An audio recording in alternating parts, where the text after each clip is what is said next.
Bismillahirrahmanirrahim. Assalamu alaikum students. Hope you all are fine. We are going to discuss about the topic of 10th class total internal reflection.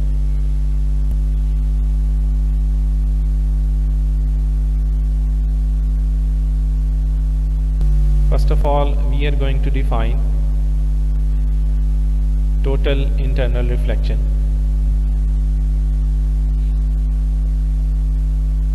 A ray of light passes from a medium of water to that of air.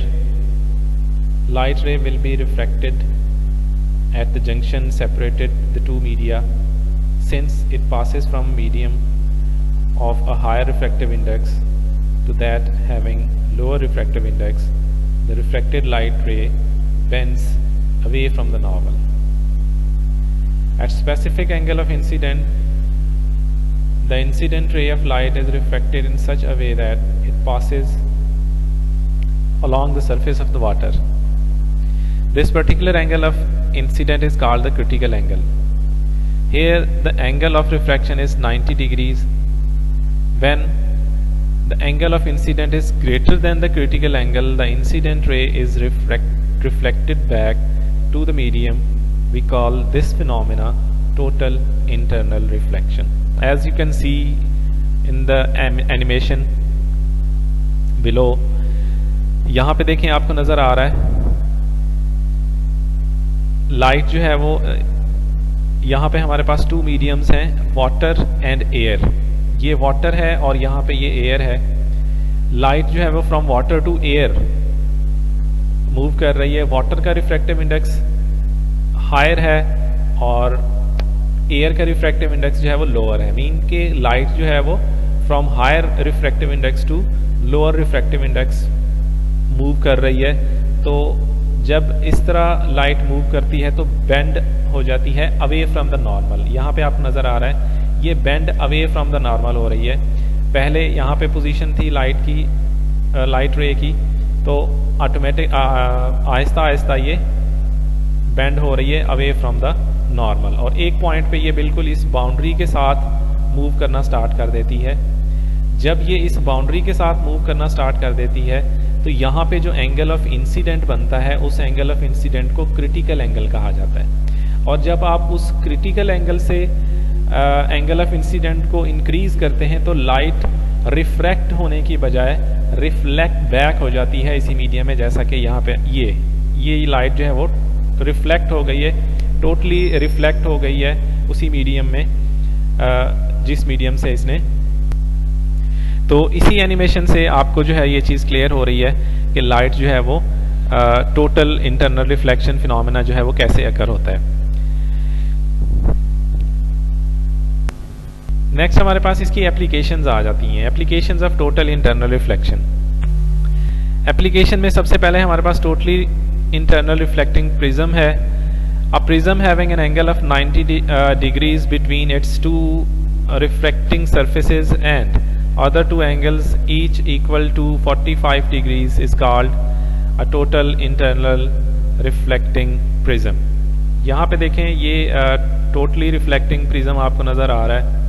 इसके अंदर two angles इसके 45 हैं और एक जो है वो 90 degree पे है. एक साइड इसकी टोटली रिफ्लेक्टिंग है जो कि ये इसका हाइपोटेनियस आप कह सकते हैं. ये हाइपोटेनियस जो है ये टोटली रिफ्लेक्टिंग है, जबकि ये दो सरफेसेस जो हैं वो लाइट को रिफ्रैक्ट करती हैं. Due to this behavior, a total reflecting prism is used for the following three actions: to deviate a ray of light through 90 degree, to deviate a ray of light through 180 degree, and to erect the inverted image without producing deviation in its path. अब reflecting prism जो है वो light रे को reflect करवाने के लिए use किया जाता है. यहाँ पे देखें ये लाइट जो है वो 90 डिग्री पे डेविएट हो रही है. ठीक है, 90 डिग्री पे यहाँ पे इसके अंदर क्या आ रहा है, बेंड आ रहा है. लाइट जैसे ही यहाँ से एंटर होती है, यहाँ से टकराती है, तो यहाँ पे जो एंगल ऑफ इंसिडेंट बनता है वो 45 डिग्री बनता है.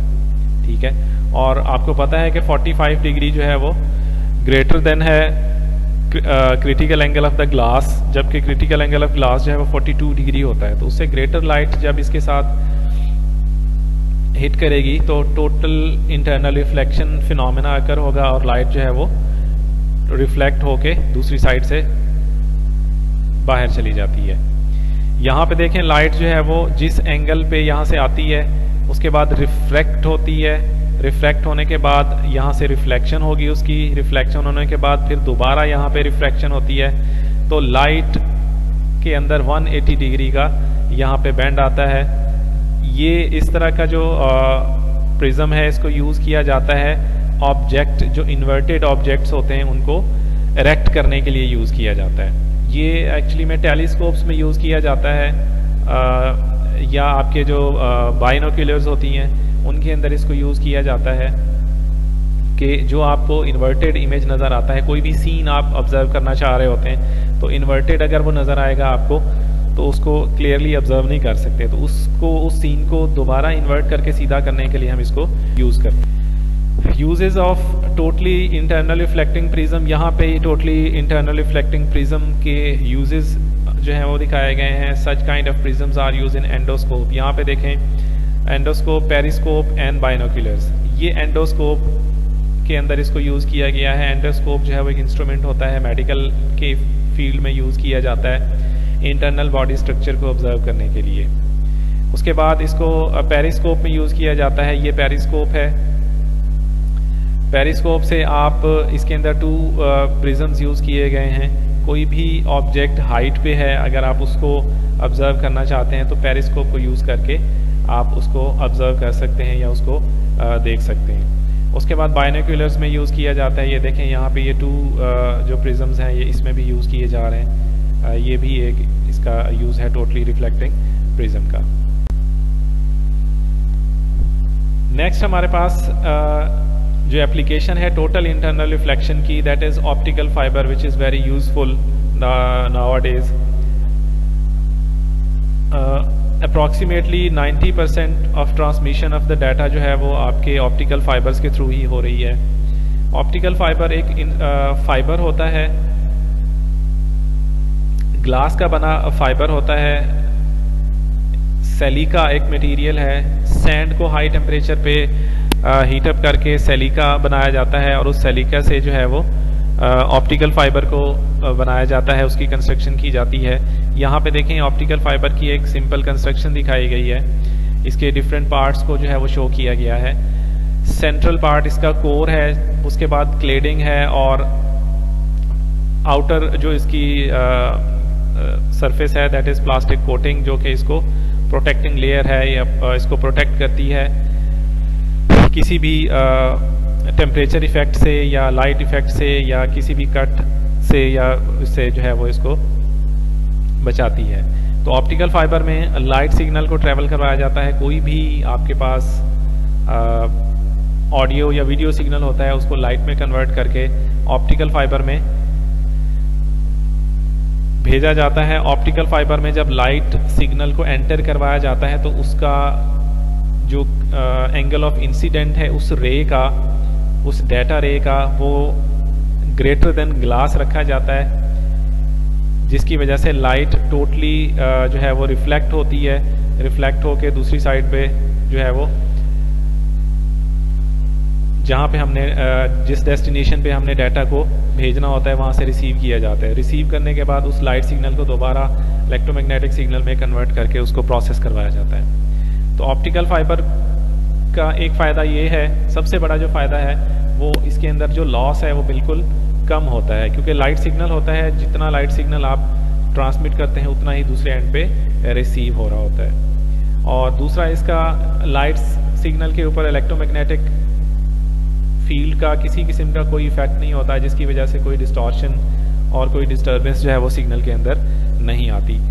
तो ऑप्टिकल फाइबर में भी सिग्नल जो है वो टोटल इंटरनल रिफ्लेक्शन ट्रांसमिट करवाया जाता है। रिव्यू में टोटल इंटरनल रिफ्लेक्शन को हमने डिस्कस किया है, क्रिटिकल एंगल है, applications of total internal reflection है और लास्ट में हमने ऑप्टिकल फाइबर को डिस्कस। तो ये था हमारा आज का लेक्चर। इंशाल्लाह नेक्स्ट लेक्चर में फिर हाजिर होंगे। Thank you very much. अल्लाह हाफिज़। Stay blessed.